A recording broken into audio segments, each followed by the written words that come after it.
नमस्कार मंडळी. नेहमीप्रमाणे फिरायचा प्लॅन केला आणि सगळ्यांनी टांग दिली. मग विचार केला काय जायचं की नाही जायचं. मग नंतर ठरवलं विचार केला तर चला निघूया.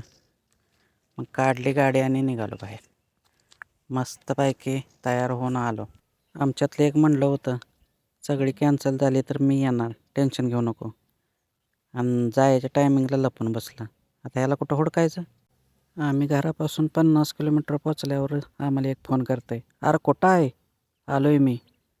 आम्ही म्हटलं बस बोंबलत, तुझी कवा धरणं वाट बघत होतं तेव्हा कुठं गेलतंस, आता यायला लागलेस. तत्संग मत्संग पैसा करणारे बसले होते घरात, आम्ही आलो होतो फिरायला.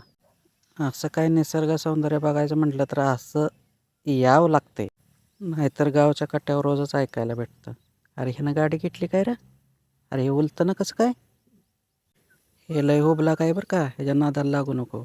आपण जवळ गेले की गप्प बसायचं आणि विषय दुसरा काढायचा. असे आपल्या गावात भरपूर आहे ते. मित्रांनो, तुम्ही पण फिरायचा जर विचार करत असाल तर गणपतपुळ्याला नक्कीच या. तुमचं पैसे नक्की भेटणार. इथलं निसर्ग सौंदर्य आणि बाप्पाचं दर्शन मनाला खरोखर आनंद देऊन जाते. तर अवश्य एकदा भेट द्या. थँक्स.